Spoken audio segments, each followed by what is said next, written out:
वक्फ board को लेकर देश भर में चल रही घमासान के बीच भाजपा ने जन कल्याण अभियान का आगाज किया। भीलवाड़ा में जन जागरण अभियान के मुख्य वक्ता पूर्व केंद्रीय कृषि मंत्री कैलाश चौधरी ने कांग्रेस के राष्ट्रीय अध्यक्ष मल्लिकार्जुन खड़गे पर खुलकर हमला बोला। पूर्व केंद्रीय मंत्री ने कहा कि वक्फ की आड़ में कांग्रेस के राष्ट्रीय अध्यक्ष खड़गे ने 30,000 एकड़ जमीन पर कब्जा कर रखा है। वक्फ संशोधन बिल को लेकर विपक्ष ऐसा नैरेटिव सेट करना चाह रहा था जिससे देश में माहौल खराब हो, चाहे उसके लिए खून खराबा हो जाए, कत्लेआम हो जाए, लेकिन उनको उससे कोई मतलब नहीं। उनका एक ही हेतु है कि जागरण की आवश्यकता क्यों पड़ी। भारत की आजादी को तो 75 साल हो गए और अल्पसंख्यक मोर्चे के मैं उनसे निवेदन करूंगा कि कृपया पधारे, दुपट्टा पहनाकर सिकंदर जी पधारे, दुपट्टा पहनाकर तिलक लगा।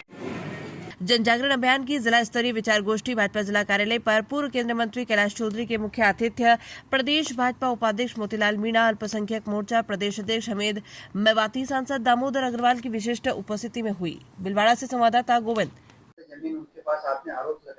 मेरा इसमें कहना है कि जिस प्रकार से कांग्रेस के एक नहीं ऐसे सैकड़ों नेता है जिनका काम ही है कि वक्त की संपत्ति का बोर्ड लगा के और उसके ऊपर काबिज हो जाना, इसमें कांग्रेस के ही नहीं दूसरे भी मुस्लिम नेता है वो भी यही काम कर रहे हैं। आज चाहे खड़गे हो तो वो भी सबसे बड़ा लुटेरा जमीन का, वक्त की संपत्ति का। आज जो ओवैसी है वो भी वक्त की संपत्ति का बड़ा लुटेरा। ऐसे कई मंत्री पूर्व के हैं वो भी बड़े लुटेरे जमीन के, और वक्त की संपत्ति जो अल्लाह के नाम दान कर दी उस संपत्ति पर ये अधिकार करके बैठे हैं। तो ये लोग अब समझ चुके हैं और इसलिए आज इसके लिए अल्पसंख्यक मोर्चा भी आप देख रहे हैं कि हमारे वो सभी जगह जाकर जन जागरण का काम कर रहा है।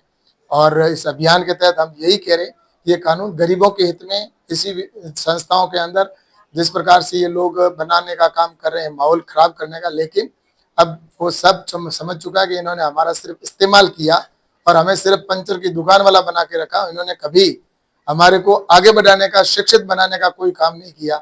लेकिन अब नरेंद्र मोदी जी सबका साथ, सबका विकास और सबका विश्वास पे काम कर रहे हैं। जब भी कोई ऐसा देश हित का कानून आता है तो विपक्ष इस प्रकार से बोलता है, जिस तरह से पाकिस्तान की भाषा वही बोलता है सेम। और मुझे लगता है कि इसको लेकर उन्होंने ये मानस बना लिया है कि देश हित उनके लिए प्राथमिकता में नहीं है, उनके लिए वोट प्राथमिकता में, और वोट के लिए वो जिस निम्नता पे जाना चाहते हैं वहां तक वो जाते हैं।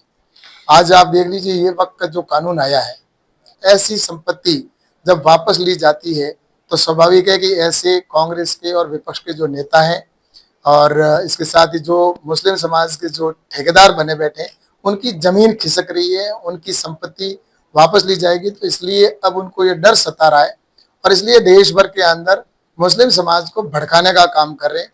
लेकिन हिंदुस्तान का मुस्लिम निश्चित रूप से ऐसे भड़कने वाला नहीं है, क्योंकि इनके पीछे के कृत्यों को इन्होंने देखा है।